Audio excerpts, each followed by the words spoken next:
Everybody wants peace, but for some people, it's the motivating factor for everything they do. One story about that in the Bible is with Mary and Martha. What's the story, Tess? So Mary and Martha are sisters, and they're friends with Jesus. And they run across Jesus in the city and invite him over, not just into their neighborhood, but into their house. Yeah.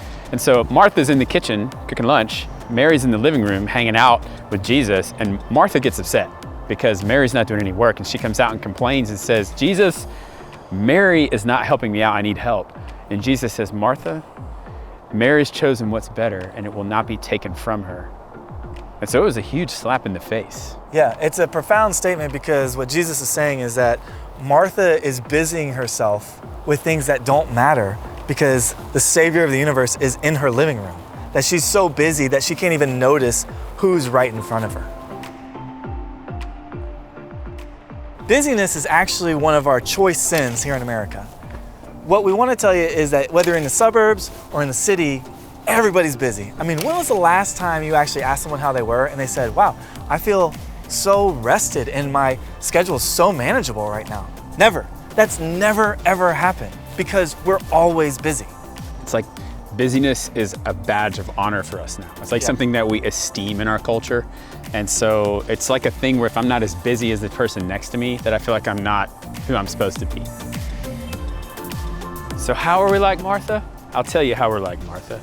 We're so busy that we don't even know our neighbors. We get in our cars, we go to work, we come back in our homes. I mean, we're so busy we don't even mow our own grass. Yeah, we light up our grills for ourselves. We don't have neighbors over, we don't barbecue. Yeah, right. It just begs the question, why are we so busy? Because at the end of the day, a lot of us don't have to be as busy as we are.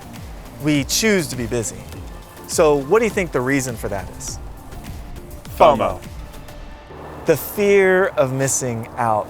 Everyone is terrified that their life has no meaning whatsoever. And that makes us extremely anxious. And in our anxiety, we try all these things to fill up our time so we don't actually think about that our life has no meaning. In reality, that's true. Our life has no meaning without God. We were created to be with God and to live with Him. And there's really only three ways to deal with that meaningless feeling that we have. One is to be very busy, the other is to be depressed, and the other is to have a relationship with God. And Jesus said, take my yoke upon you because I will give you rest.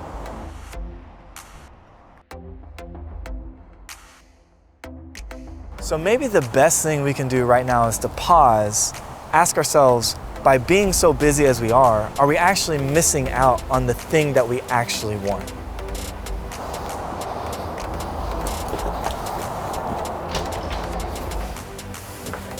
So what does it look like to address our busyness head on and to engage? Starting with our neighbors.